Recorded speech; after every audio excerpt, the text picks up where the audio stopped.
Hello YouTube fam, and welcome back to Reaper's Roll Hunts. I'm Reaper, your host, and I would like to cordially welcome you to my first real roll hunt for my new YouTube channel.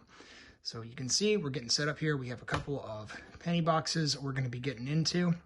I'm going to see exactly how much content we're able to squeeze out of these things. Hopefully it's enough for a couple of videos. You can see I'm pretty much set up here with my magnifying glass for initial review. I've got my microscope for detailed review. Over here we have my stuff to get everything back into rolls, and we have my scale just in case I come across any 82s or 83s that feel funny. Got my Lincoln Cent collection right here, which we're going to be hoping for a couple, maybe 2 or 3 editions, hopefully more. Going over here, you can see I've got myself set up with my microscope. You can see I've got my Lincoln Cents that I need for my collection. Hopefully we'll be crossing a few of those off today. And then we have my 2 go-to websites. We have PCGS Price Guide right here. The PCGS Price Guide is super important for any one of us who are looking for specific errors. They've got them listed, including their retail value. Now again, retail is not what you're actually going to wind up getting for these a lot of times, but it's something to give you an idea of the value of your find. In addition to that, there will also be coppercoins.com. I cannot sing the praises of this website enough. It is vital and necessary. You can see right here, it has all the different dates. It has repunch mint marks. It has double die obverses, double die reverses. It's got everything that you need, and it's got it sorted by date, which is really convenient. They're still loading stuff in. I don't think that they've got anything from 2006 forward to 2020. But all of these other dates, if you can, just to show you what we've got going on, you click on here, it's got it listed by the actual mint mark and the difference. 1DO, you can see there's your die obverse, die reverse, and your mint mark repunches. It's a really cool site, something I highly recommend if you are a serious penny hunter or penny collector. So what we're gonna do now is we're gonna go ahead and I'm going to bust into this one first, since it's already kind of popping out of the seams here.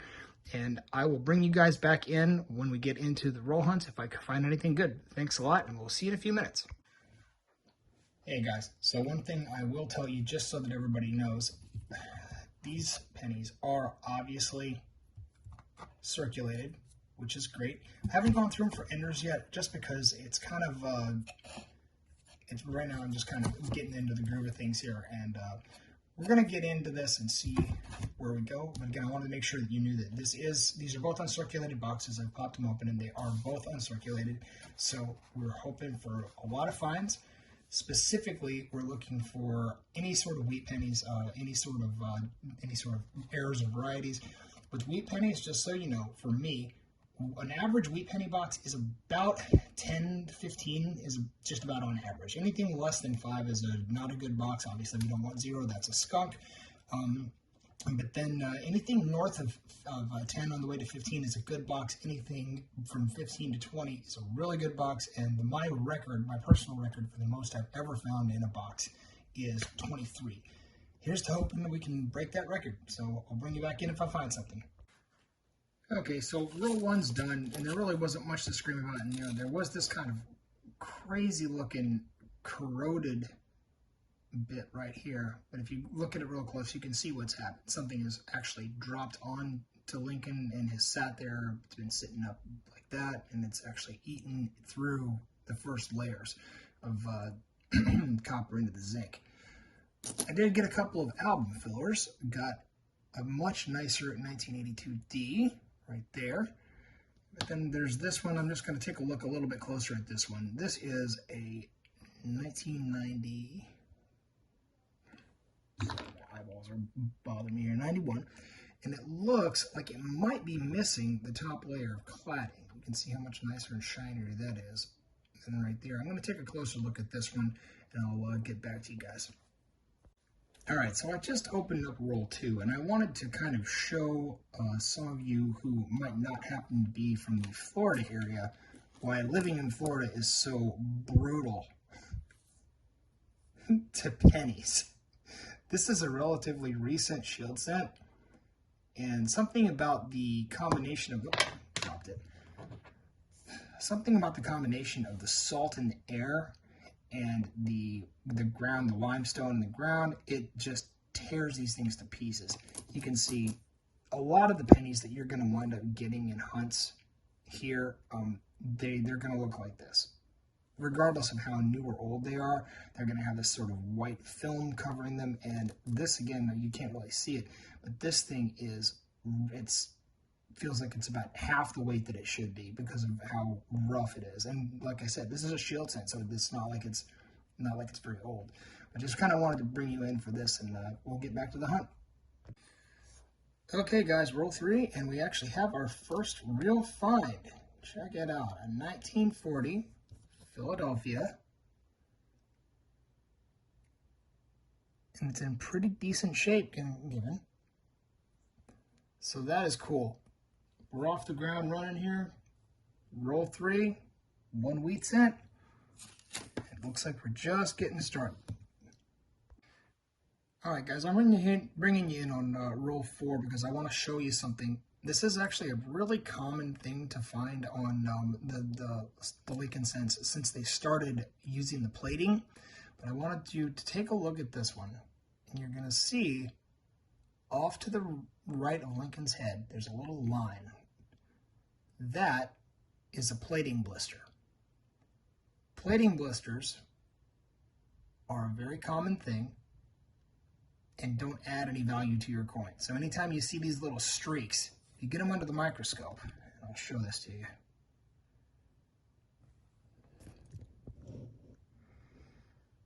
That's what they look like right there. And you can actually go in with a toothpick and you can actually pop them. And that's how you'll know it's a plating blister and not some other error. But again, this is something that's fairly common. I just kind of wanted to bring you guys in and show you this so that when you get something like this, you don't get all excited and like, hey, I've got something. Maybe a die clash, maybe it's this. No, this is most definitely a plating blister. And you can see the raised area right in there. And you'll actually, there we go, the raised area right in there. And you'll be able to actually go in and pop those to pick them off. But I wouldn't recommend it if you want to keep this in good shape. But that's something for you. So we're going back to it. Still just the 1 wheat cent. Okay, guys. So far we're on roll 7. Still only the 1 wheat cent, but I did want to bring you in to show you this. This is going to be an album edition right here. It's a 1977D. Don't have one of these in this good a shape yet. Most of the time when I come across these, they're beat to heck.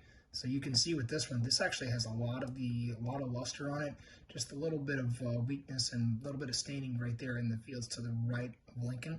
This is really cool. I'm actually pretty happy with this. I found another album edition over here, an 87D that was also in really, really nice shape. So, so far, a couple of album editions, but still only the one 1940 Philadelphia. I'll bring you back in when we find something else. All right, guys, just bringing you in here because we have our first foreign. We have a Balboa, which is pretty cool. Getting those from time to time. Again, proximity to South America here in Florida. Add that. And we'll keep looking. Okay, guys, I'm bringing you back in because we actually do have our second wheat cent in the box here in roll number 12. It's been a while, but this is another 1940. And it is a Philadelphia mint mark. No mint mark, Philadelphia. So you can see it's got that nice sort of red toning to it. So again, that's wheat cent too. So again, we're not skunked, and that's good. We'll keep moving. I'll bring you in with the next one. All right, guys. So we're just a bit shy of halfway through. This is roll number 19 right here. And the reason I brought you in is, if you see, there is a slightly wider section right there that looks like a mark of some kind. Maybe it's just the paper, maybe it's not, but I figured we'd open this live since, kind of do my first actual live opening and see what we've got on the inside here. So we're going to go over here, pop it open, and somewhere in the middle, Oh, whoa, what the heck is that? It looks like somebody put a bottle cap in there. Okay, I got some kind of a foreign coin here. Let's take a look and see what this is.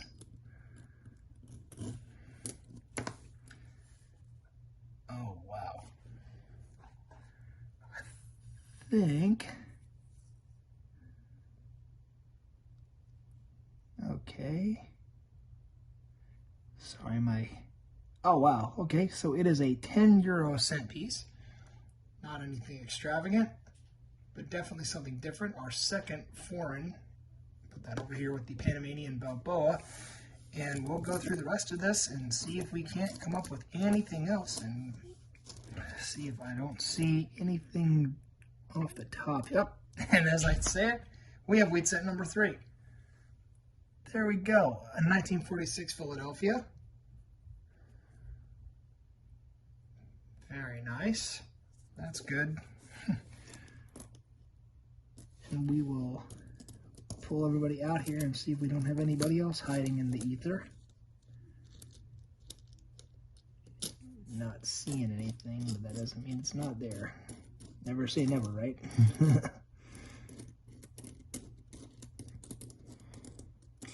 Alright. Yeah, I don't see anybody else hanging out in here, but I will go through here and take a look and go through for some more varieties. But thought I'd bring you guys in. That is pretty cool. Got another foreign for the team. So, all right, thanks a lot. Vatican of Flash. All right, guys, I brought you in because we have our first wheat cent that I can bring you in for a reveal on. So we're gonna take this fella out, and let's take a look and see. It is another 1940. So this is my third 1940 in this roll. That's interesting. All right, I'm going to go through the rest of this and we'll bring you back for the next one. All right, guys, bringing you back in because you look in here. I unrolled this and it kind of went all helter-skelter, but you can see right there we have another wheat cent, so we'll get to do another live reveal. Let's look at this. This actually has got a little bit of red left in it. Let's take a look and see, and it is a 1945 Philadelphia. Very nice. Have to check that in a little bit closer. So there's another one down. So we got 5 through 23 rolls, about half the box. We are officially out of not so good territory and into decent territory. So that's pretty cool. So I'm going to let you guys go for now, and I'm going to find something else and bring you back in. All right, guys, bringing you back in for wheat cent number 6. Wheat cent number 6 is going to be a 1954 D. Very cool. And that one over here to the list. So we're through 28 rolls, and we got 6. Cool. All right, guys, same roll, but I wanted to show you. I just got this 1990. If you look up there by my thumb, just to the northwest of Liberty, you can see we have a small die cut right there, which is pretty cool. And again, we know it's a die cut and not post-mint damage, because if you look along there, along the side of the rim, you can see there's no strike mark. Nowhere that it's been hit. It's just a little bubble from where a piece of the die fell off. So that's really cool. This is the first one of these that I found in my roll hunts. So add that to my little error list. Cool. Moving on, we'll get on to the next roll and see what we find. All right, and here we go with roll number 24, and I've already found another wheat cent. 1949 Philadelphia. Number 7 for the roll. For the roll, excuse me, for the box, and we're actually doing really well in this so far. Yeah, bring you back in when I get another one. All right, guys, roll number 32 is going to yield wheat cent number 8 for us, which is going to be a 1951 Philadelphia. In really good shape, all things considered. Now, since I've got you here, I'm gonna go ahead and spread these out and see if there's anybody else hiding. Does not look like it, but I've spoken too soon before. Nope, that's a 66. All right, don't see anything else, but I will bring you back in if I find something. All right, guys, I'm bringing you in because I have another cud error. You'll see in this 72. Oops, let's see if I can get the line a little closer to show you. Just to the left of Liberty, running up the side of the rim, you're going to see a little bit of metal made its way on. So this is really interesting. Never found these, haven't found any of these ever, and now all of a sudden 2 in 1 hunt. Cool. All right, well, I'm going to keep on hunting and I'll let you know what else we find. All right, guys, bringing you back in because here on roll number 34, we have a wheat scent peeking out and get to do an on-camera reveal. All right, so let's see what we got here. It is another 1951 Philadelphia. Very nice. Go ahead and add that up here. I think that makes 2, 4, 6, 8, 9. So we're getting up there toward kind of an average box, which is cool. All right, and I will keep going through here and let you know what else we come up with. All right, here we are on roll number 37, and we have another wheat scent. This is going to make 10 for the box, and it is officially a good box. 1957 D. Excellent. So we'll put him right over there. While I got you here, we'll take a look, and I don't see anything else for now, and we'll keep looking. All right, guys, well, we're back here at the end, roll 50. Let's see, nothing left but this roll. Got to be honest with you, the last probably half of the box was very disappointing, not much in it. There are quite a few finds that I'll summarize here, but I figured since we're here, we're going to open this last one on camera. Kind of give you an idea of how we're hunting today.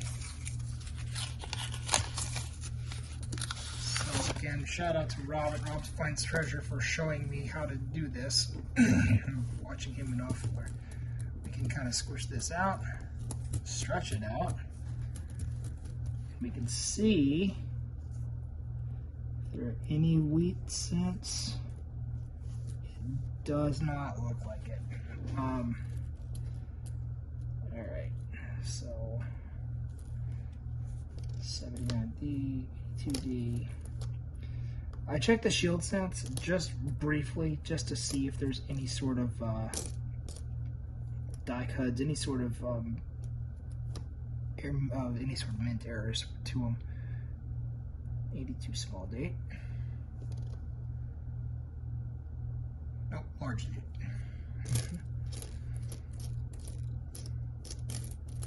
And again, you're just kind of looking at these. You want to make sure you're looking at both sides. You want to make sure that you take a look. Kind of a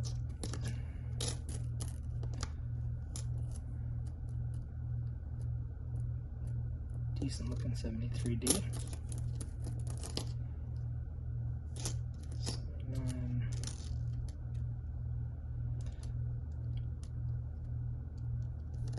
Nice looking 91. Been getting a lot. I seem to get a lot of 91s. They're in really nice shape. I don't know what it is about that particular year in me, but they're really, really well struck.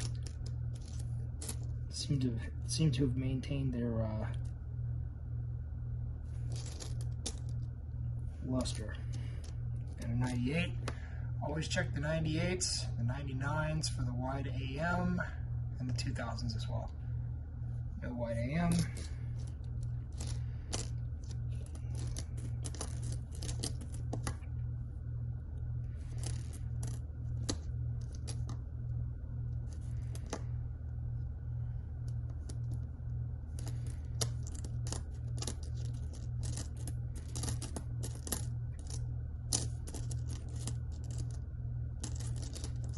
There's a 2000. Check that for the wide. Nope, no wide AM. Decent 1980. I always like to just double check those for the double dive. And this is not one of those.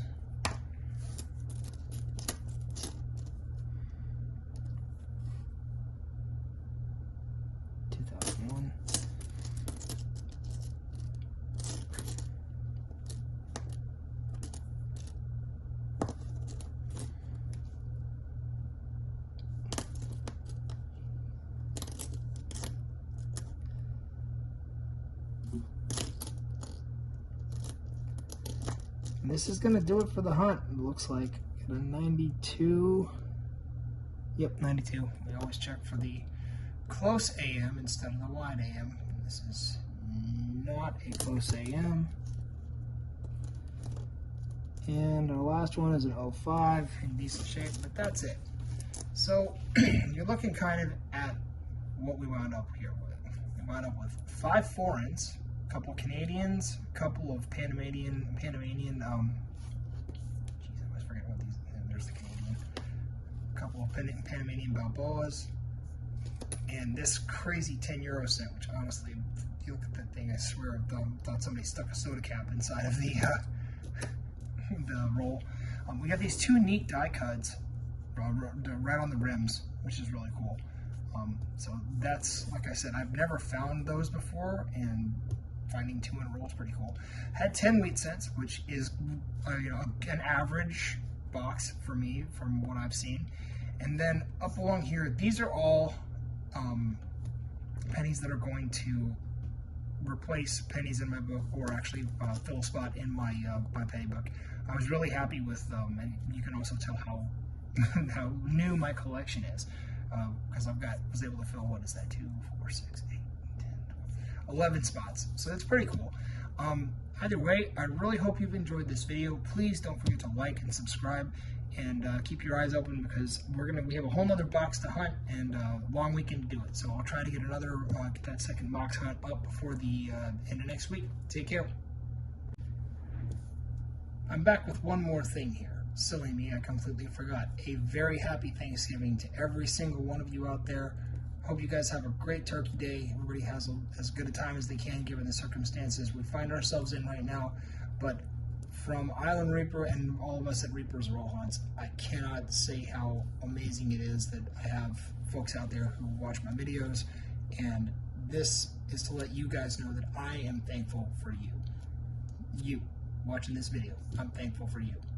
Thank you so much, and we're really looking forward to the next couple of weeks here. We've got some real exciting stuff coming up. Happy Thanksgiving again, and all the best to you and yours this holiday season.